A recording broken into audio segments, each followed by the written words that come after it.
मेरी शादी एक नामर्द से हो गई। शादी के 2 महीने बाद ही पेट से हो गई। यही बात मेरी ज़िंदगी के लिए सबसे बड़ी सज़ा बन गई। और जब मुझे पता चला कि यह बच्चा किसका है तो मेरे सर पर आसमान गिर पड़ा।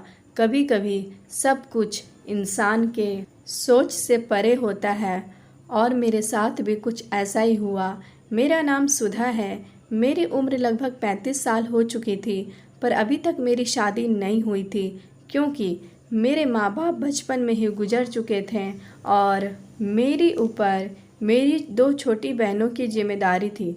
छोटी मोटी नौकरी करके अपना और अपनी बहनों का पेट पाल रही थी। कुछ दिन बाद मैंने अपनी दोनों बहनों की शादी करवा दी।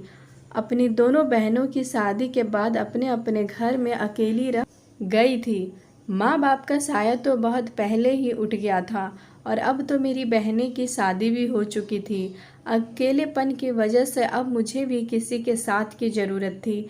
मुझे अपनी ज़िंदगी में ऐसे साथी की ज़रूरत महसूस होती थी जो मेरी तन्हाई को दूर करके मेरी ज़िंदगी को खुशियों से भर दे। पर मेरे घर में कोई था ही नहीं।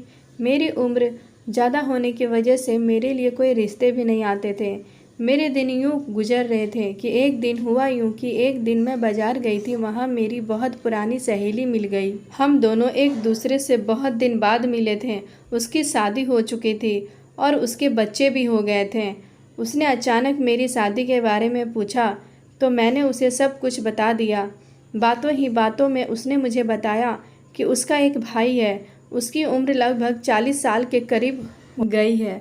उसकी शादी हुई थी पर उसकी पत्नी इसलिए उसे छोड़कर चली गई क्योंकि उसका भाई अपनी पत्नी औलाद की खुशी नहीं दे सकता था। मेरी सहेली के घर में पैसे रुपए की कोई कमी नहीं थी, बस एक कमी थी तो उसके भाई में कि वह औलाद पैदा नहीं कर सकता था। अभी वह मुझसे यही बातें बता रही थी कि मेरे मुंह से अचानक निकल गया कि तुम अपने भाई की शादी मुझसे करवा दो और मैं तुमसे वादा करती हूँ कभी भी मैं तुम्हारे भाई को छोड़कर नहीं जाऊँगी, ना ही उन्हें किसी बात के ताने दूँगी। मेरी बातें सुनकर मेरी दोस्त हैरान हो गई। उसने कहा, इतनी बड़ी सच्चाई जानते हुए भी कि मेरा भाई कभी बाप नहीं बन सकता, तब भी तुम उससे शादी करने को तैयार हो। मैं उससे कहा कि इस तरह के जाने से तो अच्छा है कि मैं तुम्हारे भाई का सहारा बन जाऊं और वह मेरा सहारा बने। आखिर मैं कब तक अकेले रहूंगी? मेरा हाल तो ऐसा है कि अगर मैं मर जाऊं तो किसी के कानों का कान तक खबर नहीं होगी।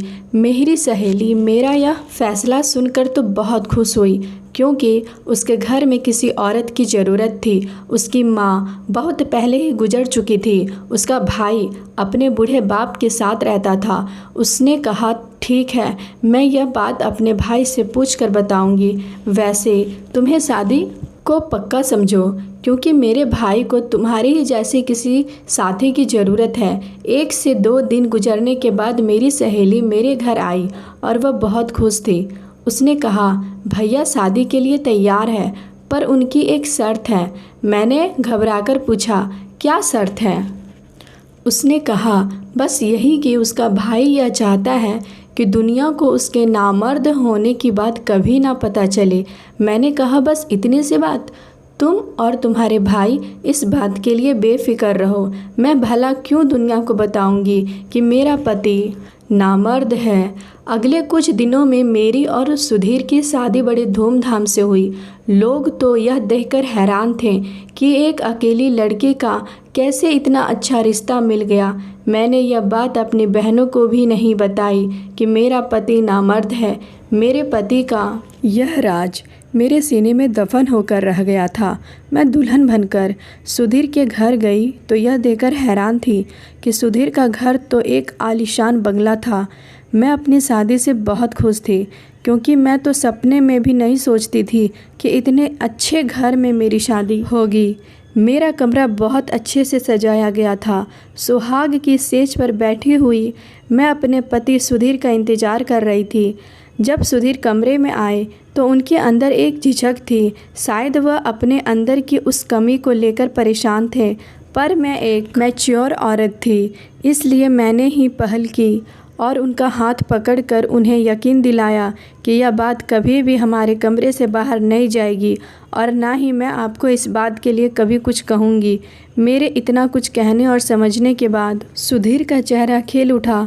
उन्होंने मेरा हाथ चूमते हुए मेरे हाथों में तोहफे के रूप में अंगूठी पहनाई और कहने लगे, तुम्हें देखकर लगता है कि अब मेरी ज़िंदगी में मुझे सब कुछ मिल गया है।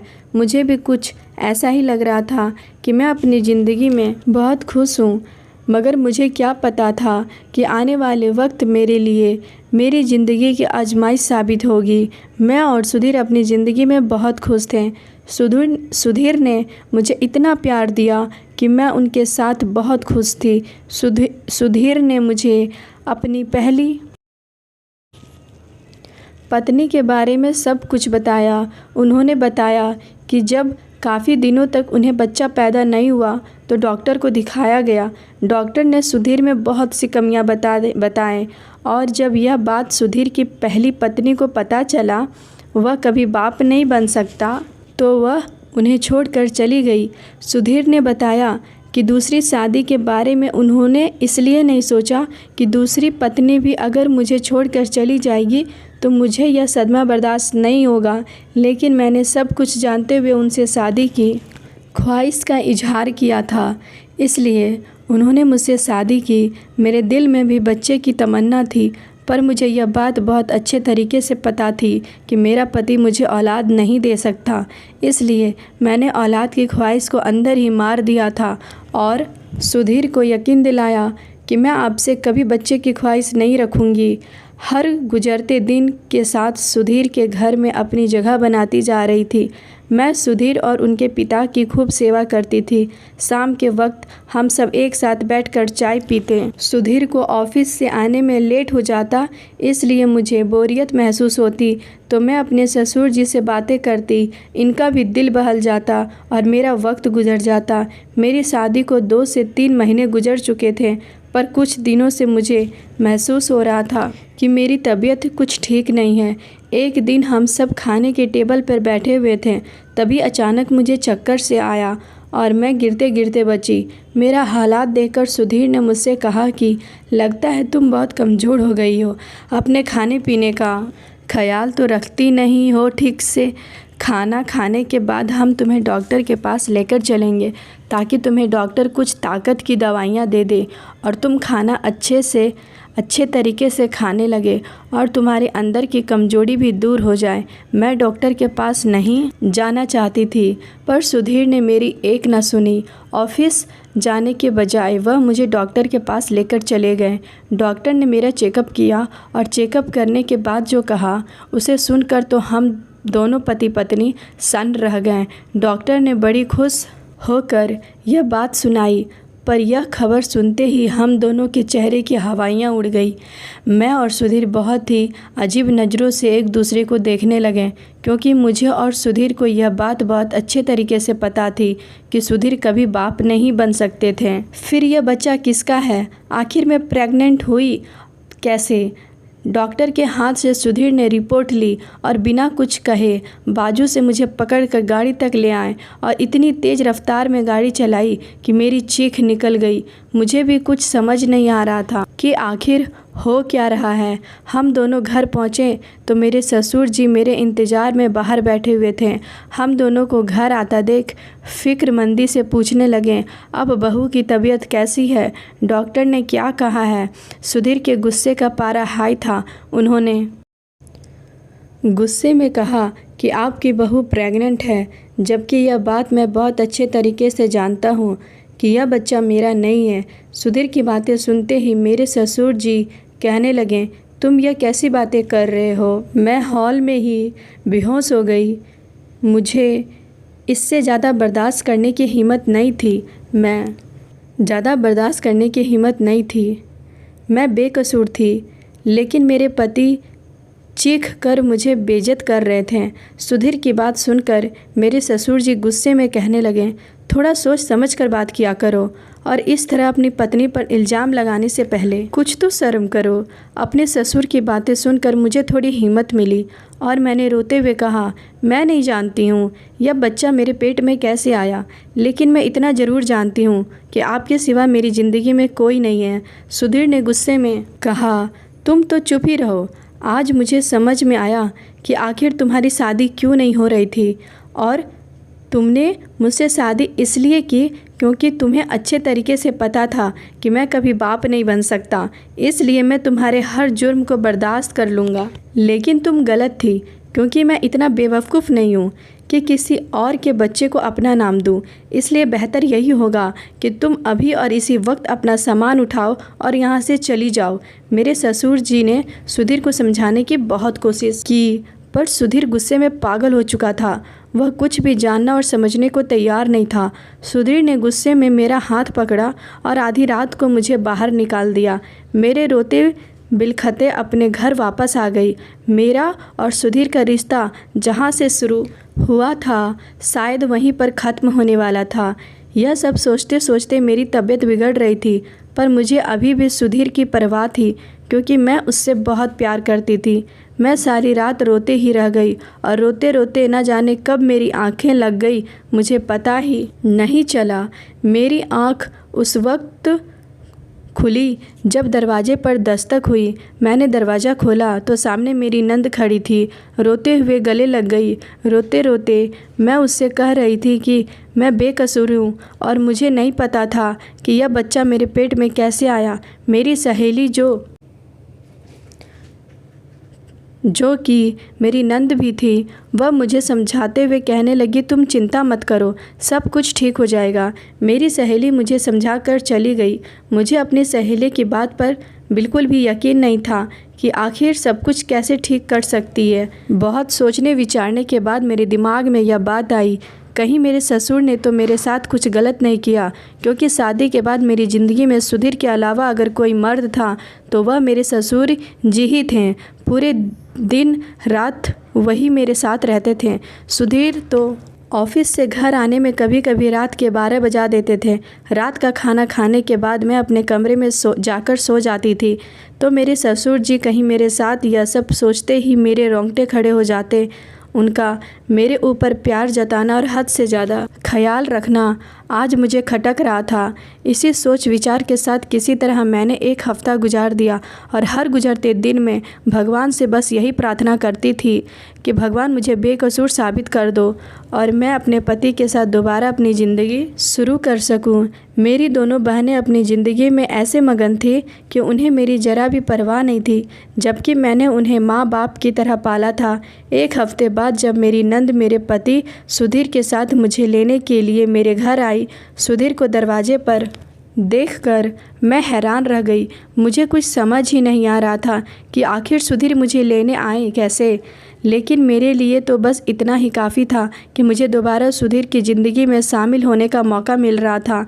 मैं बिना कुछ पूछे उन दोनों के साथ गाड़ी में जाकर बैठ गई, पर घर पहुंची तो मैंने देखा घर को बहुत अच्छी तरीके से सजाया गया था और मेरे ससुर जी ने बहुत खुशी मन से मेरा स्वागत किया। यह सब देखकर मैं हैरान थी कि आखिर यह सब क्या हो रहा है। मेरी सहेली ने बड़े प्यार से मुझे गले लगाया और मुझसे कहने लगी, तुम्हारा बहुत शुक्रिया कि तुमने मुझे बुआ बनने का मौका दिया। मैंने हैरत से एक नज़र सुधीर पर डाली तो सुधीर शर्मिंदगी से नज़रें झुकाए खड़े थे। मेरी सहेली यानी कि मेरी नंद सारा सच मुझे बताने लगी। उसने बताया कि पापा को तुम्हारे ऊपर विश्वास था, तुम एक अच्छी लड़की हो, तुम कभी भी कोई गलत काम नहीं कर सकती। यह सब जानने समझने के बाद भैया की दोबारा उसी लेडी डॉक्टर के पास गए जिसमें पहले कभी उन्हें बताया था कि वे कभी बाप नहीं बन सकते। उस डॉक्टर ने भैया को देखते ही पहचान लिया, पर जब भैया ने उन्हें बताया कि मेरी दूसरी पत्नी प्रेग्नेंट है तो लेडी डॉक्टर ने भाई को ऐसा सच बताया जिसे सुनकर उनके सर पर आसमान गिर पड़ा। उसने बताया कि भाई के अंदर कोई कमी नहीं थी। उसकी पहली पत्नी भाई के साथ रहना नहीं चाहती थी, इसलिए ऐसी दवाइयाँ इस्तेमाल करती थी कि वह कभी प्रेग्नेंट ना हो और भाई पर झूठा इल्ज़ाम लगाकर छुटकारा पाना चाहती थी। और इसलिए उसने पैसे के दम पर झूठी रिपोर्ट भाई को बताई कि वह कभी बाप नहीं बन सकते। यह सब होने के बाद भी दिन रात भाई को नामर्द होने का ताना देती थी। इसलिए तंग आकर भाई ने खुद ही उस औरत को तलाक दे दी। मेरी सहेली ने यह सब मुझे बताकर फिर से सुधीर की ज़िंदगी में मुझे आने का मौका दे दिया था, नहीं तो मैं इसी सोच के साथ घुट घुट कर जी रही थी कि आखिर यह बच्चा किसका है। मैं तो अपने ससुर पर ही शक करने लगी थी। ससुर मुझसे अपने किए की माफ़ी मांगने लगे, लेकिन मुझे उनसे कोई शिकायत नहीं थी, क्योंकि उनकी जगह कोई और भी होता तो वह भी शायद ऐसा ही करता। मेरे घर आने की खुशी में मैंने और सुधीर ने मिलकर केक काटा था और मेरे ससुर और मेरी सहेली ने हमारे अपने होने का फ़र्ज़ निभाया था। मेरे ससुर ने मेरे सर पर हाथ रखकर मुझे बहुत सारी दुआएं दी थी, पर मैं दिल ही दिल में शर्मिंदगी महसूस कर रही थी कि कुछ लम्हों के लिए ही सही मैंने अपने ससुर के ऊपर शक किया। हमारे रिश्ते कितने नाजुक होते हैं, जिन्हें बहुत प्यार से संभाल कर रखना पड़ता है। कभी कभी इंसान की मामूली सी गलती से हमारे रिश्ते शीशे की तरह टूटकर बिखर जाते हैं। दोस्तों, उम्मीद करती हूँ आपको हमारी कहानी पसंद आई होगी। कहानी पसंद आई है तो वीडियो को लाइक कर, चैनल पर नए हो तो चैनल को सब्सक्राइब करें और नोटिफिकेशन बेल को दबाएं, ताकि हमारे वीडियो सबसे पहले आपके पास पहुँचे। थैंक यू दोस्तों, कल मिलते हैं नए कहानी के साथ।